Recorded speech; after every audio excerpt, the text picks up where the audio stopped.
Hello दोस्तों, यह dictation 80 शब्द प्रति मिनट से है। स्टार्ट।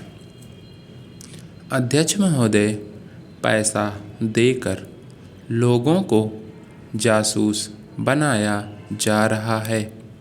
सीमा क्षेत्र में जाएं या पिछड़े क्षेत्रों में जाएं, चारों तरफ विदेशी पैसे के बल पर हमारे देश के साथ खिलवाड़ हो रहा है। इतना ही नहीं, विश्वविद्यालयों में जाएं तो वहाँ भी यही खेल खेला जा रहा है। गिरजाघरों में, मंदिरों में, मस्जिदों में विदेशी पैसे के बल पर अपना प्रभाव जमाने की कोशिश हो रही है। यह समस्या एक पार्टी की नहीं है, यह राष्ट्र की समस्या है। आज सदन में वित्त मंत्रालय की मांगों पर बहस हो रही है। सरकार के हर विभाग का वित्त मंत्रालय से संबंध होता है। देश में जो प्रगति हुई है और हो रही है, उसकी काफ़ी चर्चा हुई है। जो प्रगति हुई है वह चारों ओर दिखाई पड़ रही है। कम से कम रेल विभाग में तो काफ़ी प्रगति दिखाई पड़ रही है। रेलों में अब भीड़ कम होती है। बिजली का भी काफ़ी विकास हुआ है। लेकिन देहातों की तरफ हमारा जो दृष्टिकोण है, उसको देखकर कुछ कष्ट होता है। अभी जो जनगणना हुई है, उसको देखने से मालूम होता है कि शहरों की जनसंख्या अधिक बढ़ी है। आज देहातों से लोग शहरों की तरफ आ रहे हैं। हमारे राष्ट्रपिता ने कहा था कि लोग देहातों में बसें, देहातों के जीवन को पवित्र करें। लेकिन स्वराज्य के 55 वर्ष बीत जाने के बाद भी देहातों की तरफ न जाकर शहरों की तरफ लोग आते जा रहे हैं। इस प्रश्न पर हमको कुछ गंभीरता से विचार करना होगा। अगर देहातों में लोगों को सुख सुविधाएं मिलती जो आज शहरों में प्राप्त हैं, तो लोग देहातों से शहरों की तरफ न दौड़ते, बल्कि शहरों से देहातों की तरफ जाते। देहात के जीवन में दो प्रकार की चीज़ें थीं। एक तो जमींदारी प्रथा थी और दूसरे वे लोग थे जो रुपए का लेन देन करते थे। जमींदारी प्रथा समाप्त हुई, इससे लोगों को कुछ राहत मिली। जहाँ तक रुपए के लेन देन का प्रश्न है, पहले 25% तक का ब्याज लिया जाता था। उसमें अब कुछ कमी अवश्य है, लेकिन कहीं कहीं तो अभी भी उतना ही ब्याज लिया जाता है, जिससे कर्जा लेने वाला उनके चंगुल से नहीं निकल पाता।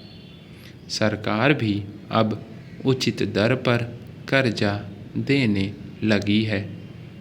इस वजह से कहीं कहीं पर साहूकारों के ब्याज की दर में कमी आई है।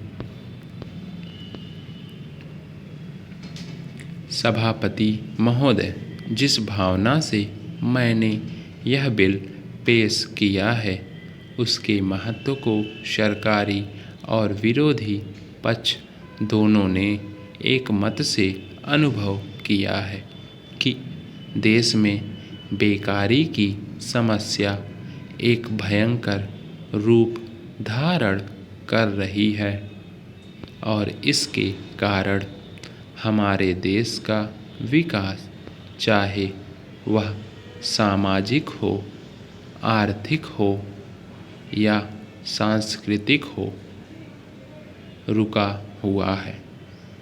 पिछले 55 वर्षों से इसी परिस्थिति का निर्माण होते हुए हम देख रहे हैं। मंत्री महोदय ने यहाँ पर अभी कहा है कि राष्ट्रपति इस काम को नहीं कर सकते हैं क्योंकि यह उनके अधिकार के बाहर है। आप जब भी यह देखते हैं कि किसी राज्य में वहाँ की व्यवस्था, वहाँ का विकास ठीक नहीं हो रहा है, तो उस राज्य में राष्ट्रपति का शासन लागू कर देते हैं। जब किसी राज्य में अराजकता फैल रही हो, विकास का काम समाप्त हो गया हो और वहाँ के नेता जिम्मेदारी से काम न करते हों, तो वहाँ पर राज्यपाल का शासन लागू कर दिया जाता है। ऐसे अनेक उदाहरण हमारे देश में मौजूद हैं।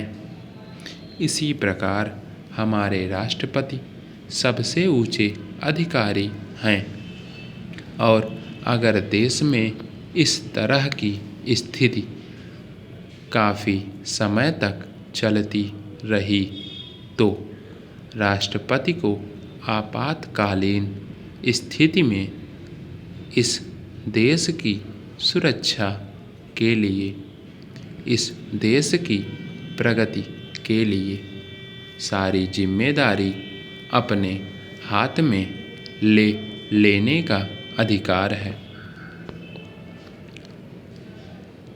हमारे भाइयों ने बहुत से उदाहरण दिए कि राज्यों में संयुक्त सरकारें नहीं चलीं, लेकिन उसके पीछे राजनीतिक मामले थे। अगर कोई राजनीतिक पार्टी जिम्मेदारी से काम नहीं करती तो संविधान में यह स्पष्ट है कि उस राज्य की सारी जिम्मेदारी राष्ट्रपति की है। मैं आपको एक उदाहरण देना चाहता हूँ। संविधान में आदिवासी हरिजनों की उन्नति के लिए प्रण किया गया था कि 10 वर्ष में उनकी सामाजिक तथा आर्थिक स्थिति को सुधार देंगे, लेकिन यह सरकार उसमें भी असफल रही।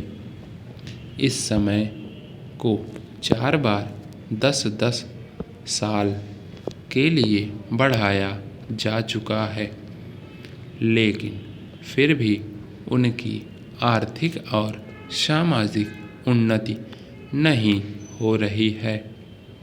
इसमें यह सरकार बिल्कुल असफल रही है। पिछले सत्र में इस विषय पर सरकार के विरुद्ध अविश्वास का प्रस्ताव भी आया था।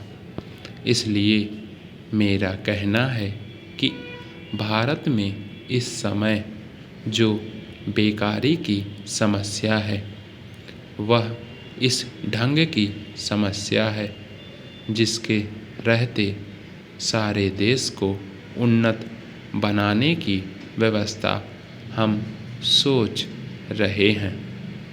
समाप्त। धन्यवाद।